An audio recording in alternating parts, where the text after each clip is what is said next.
বেশ কিছুদিন আগের কথা, একটি বড় আইটি কোম্পানির সামনে অনেকগুলো ফুড স্টল ছিল। আর ওই ফুড স্টলগুলোর মধ্যে সমীর নামের একটি ছেলের সিঙ্গারার স্টল ছিল। আর সমীরের তৈরি সিঙ্গারার মধ্যে এমন একটি টেস্ট ছিল যা প্রতিটা মানুষকে অ্যাট্রাক্ট করত। আর এই কারণেই ওই আইটি কোম্পানির প্রায় প্রতিটা স্টাফ সমীরের তৈরি সিঙ্গারা খাওয়ার জন্য আসত।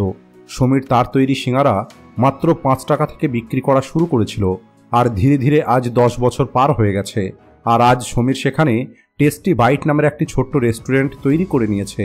আর অন্যদিকে এই 10 বছরের রাজু নামের একটি এমপ্লয়ি ছিল, যে শুরু থেকেই সমীরের তৈরি সিঙ্গারা খেতে আসত। 10 বছর আগে রাজু ইন্টার্নস হিসাবে আইটি কোম্পানিতে জয়েন করে।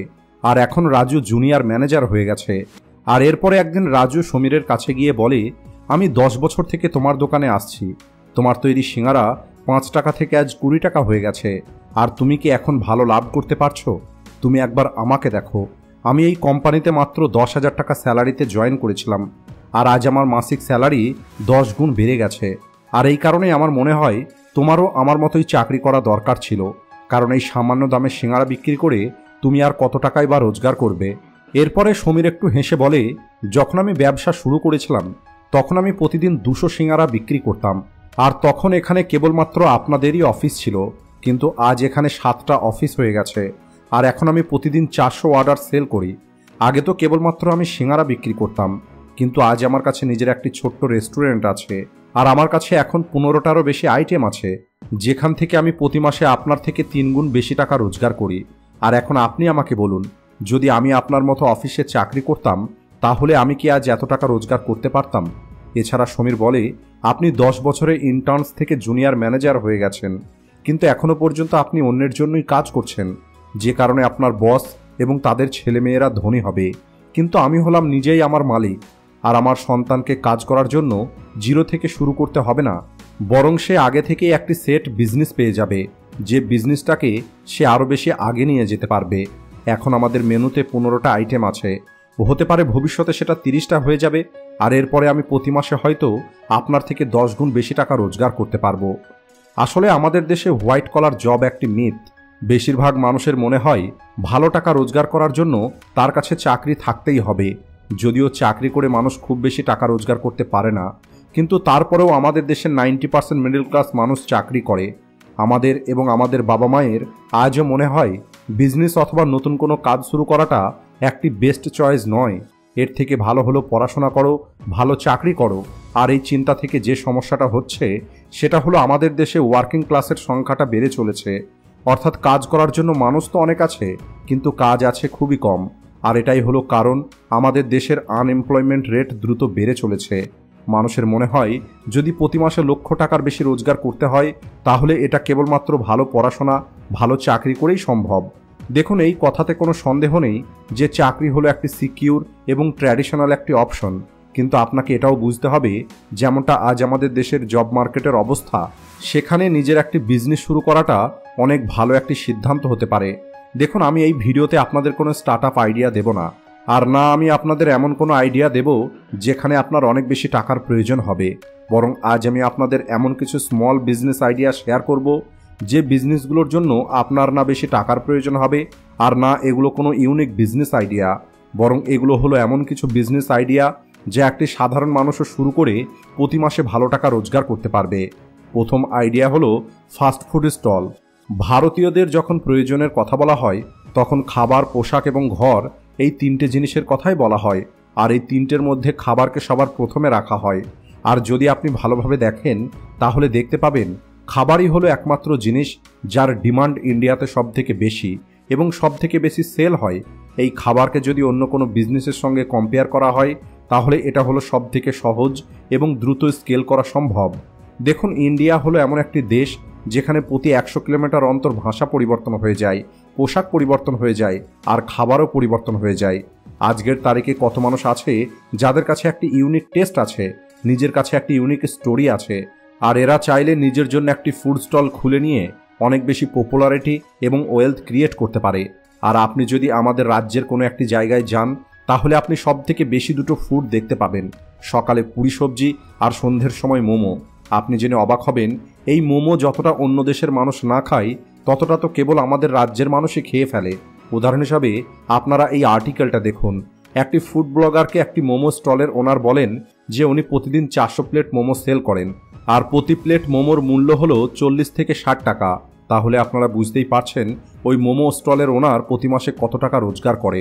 তাই যদি আপনার কাছেও এমন কোনো টেস্ট অথবা এমন কোনো ইউনিক ফুড স্টল আইডিয়া থাকে, তাহলে সবার আগে আপনাকে আপনার ফুড স্টলের জন্য লোকেশন খুঁজে বার করতে হবে যেখানে আপনি ভালো কাস্টমার পাবেন। এরপরে আপনাকে আপনার মেনু তৈরি করতে হবে, আর ওই মেনুতে একটি ইউনিক ডিশ থাকতে হবে যেটা কাস্টমারকে আপনার স্টলে টেনে নিয়ে আসবে। তাই অল্প কিছু টাকা ইনভেস্ট করেই আপনি একটি ছোট্ট ফুড স্টল দিয়েই শুরু করতে পারেন। Idea number 2, clothing store. যখন কথা বলা হচ্ছে ভারতের মানুষের বেসিক প্রয়োজনের, তখন খাবারের পরে তো পোশাকের প্রয়োজন হবেই। আর আমাদের দেশে যত রকমের ভ্যারাইটির খাবার আছে তার থেকে অনেক বেশি ভ্যারাইটির পোশাক আছে। আর আপনারা এই আর্টিকেলটা দেখুন, ওয়েডিং সিজনে ইন্ডিয়ার ক্লোথিং মার্কেট কত টাকাতে পৌঁছে যায়। আর এখন আপনি এই মার্কেটের মধ্যে যদি আপনি আপনার নিজের শপ খোলেন, তাহলে আপনিও ঠিক ততটাই প্রফিট রোজগার করতে পারবেন যতটা প্রফিট অন্য দোকানগুলো রোজগার করছে। আর এর জন্য আপনাকে কি করতে হবে সেটা শুনুন। বাপি নামের একটি ছেলে অনলাইনে একটি ট্রেন্ড দেখতে পায়, আর সেটা হলো যে সমস্ত স্টাইলিশ ওমেন কুর্তি অনলাইনে পাওয়া যাচ্ছে সেগুলোর দাম অনেক বেশি। আর এরপরে বাপি ভাবে সে 500 থেকে 1500 টাকা রেঞ্জের মধ্যে কুর্তি বিক্রি করবে। আর এর জন্য তাকে এমন একটি মার্কেট খুঁজে বার করতে হবে যেখানে সে কম দামে ভালো কুর্তি পেয়ে যাবে। আর এর জন্য বাপি কলকাতা চলে যায়, আর সেখান থেকে বাপি খুব কম দামে কুর্তি পেয়ে যায়। আর এরপরে হোলসেল প্রাইসে বাপি ওই কুর্তি কিনে নেয়। আর এরপরে বাপি নিজের একটি অনলাইনে স্টোর ওপেন করে। আর যেহেতু এই কুর্তিগুলো ট্রেন্ডিং চলছিল, এই কারণে বাপি প্রতিটা প্রোডাক্টের একটি অ্যাট্রাকটিভ প্রাইস রেখে নিজের একটি ক্লোথিং ব্র্যান্ড শুরু করে দেয়। আর আপনিও বাপির মতোই এইরকম কোনো একটি আইডিয়া দিয়ে নিজের ব্র্যান্ড শুরু করতে পারেন। Idea number 3, healthy diet food. ইন্ডিয়াতে মানুষ সব থেকে বেশি যে ফুড খেয়ে থাকে সেটা হলো স্ট্রিট ফুড, যার মধ্যে আপনি non veg, veg, Indian, Mughlai, Chinese, Italian সব কিছু দেখতে পাবেন। আর একটি সার্ভে থেকে এটাও জানতে পারা গেছে ইউএসএ এবং চায়নার পরে সব থেকে বেশি যদি কোথাও জাঙ্ক ফুড খাওয়া হয় তাহলে সেটা হলো ইন্ডিয়া, যেখানে 38% মানুষ রাস্তার ধারের অয়েলি ফ্রাইড ফুড খেতে পছন্দ করে।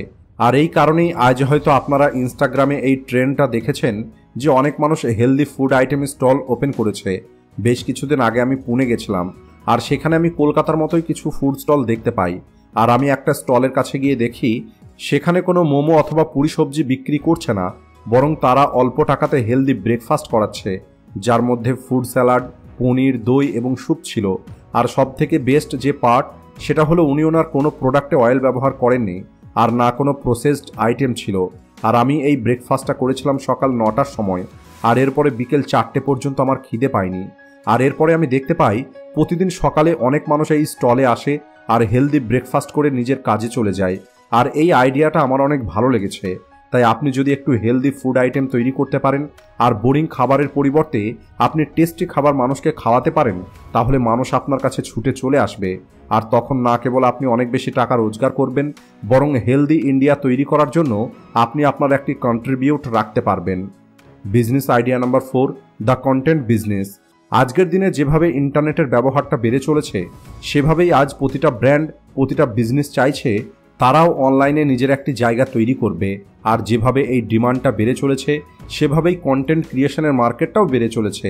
আর এই কারণে যদি এখন আপনার মধ্যে কন্টেন্ট রাইটিং অথবা কন্টেন্ট ক্রিয়েট করার মতো স্কিল থাকে, অথবা আপনার মধ্যে ক্রিয়েটিভ কন্টেন্ট রাইটিং করার ইন্টারেস্ট আছে, তাহলে আপনি আপনার চারপাশের অ্যাভেলেবেল ইনফরমেশনগুলোকে একত্রিত করে সেটাকে প্র্যাকটিক্যালি ইমপ্লিমেন্ট করতে পারেন। আজকের তারিখে একটি 35 থেকে 40 বছরের মানুষ তার চাকরি থেকে যত টাকা রোজগার করছে, তার থেকে অনেক বেশি টাকা 15 থেকে 18 বছর বয়সের একটি ছেলে অনলাইনে ডেলি ব্লগ করেই রোজগার করে নিচ্ছে। তাই আপনি আপনার ট্র্যাডিশনাল প্রফেশনের সঙ্গে সঙ্গে যদি আপনি মডার্ন কিছু করতে চান, তাহলে এর জন্য আপনি সবার আগে কন্টেন্ট রাইটিং করা শুরু করুন। আপনি এসইও, ডিজিটাল মার্কেটিংয়ের কোর্স করুন। এরপরে আপনি আপনার একটি কন্টেন্ট রাইটিং পোর্টফোলিও তৈরি করুন, আর আপওয়ার্ক ও ফাইবারের মতো প্ল্যাটফর্মে গিয়ে ফ্রিল্যান্স সার্ভিস দিন। এরপরে আপনি এই কাজ সম্পর্কে বুঝতে পারবেন, আর আপনার রাইটিং ইমপ্রুভ হবে। আর আপনি চাইলে তখন এই কাজটাকে আরও বড় লেভেলে করতে পারেন। এর জন্য আপনি 8-10টা মানুষকে হায়ার করে আপনি একটি কন্টেন্ট মার্কেটিং এজেন্সি শুরু করতে পারেন। তাই এখন আপনাকে সিদ্ধান্ত নিতে হবে যে আপনি 25 বছর বয়স পর্যন্ত পড়াশোনা করে 9 to 5 জব করতে চান, আর এরপরে 60 বছর বয়স পর্যন্ত ধনী হবার অপেক্ষা করতে চান, নাকি আজ থেকেই জবের পাশাপাশি একটি স্মল বিজনেস শুরু করে আজ থেকেই আপনি আপনার জন্য একটি এক্সট্রা ইনকাম সোর্স তৈরি করবেন, যা আপনাকে খুব দ্রুত ধনী তৈরি করতে সাহায্য করবে। জীবন আপনার, তাই সিদ্ধান্তটা আপনাকেই নিতে হবে। তো বন্ধুরা, আজকের ভিডিওটি এই পর্যন্তই। ভিডিও ভালো লাগলে ভিডিওটিকে লাইক ও শেয়ার করতে ভুলবেন না। Thanks for watching.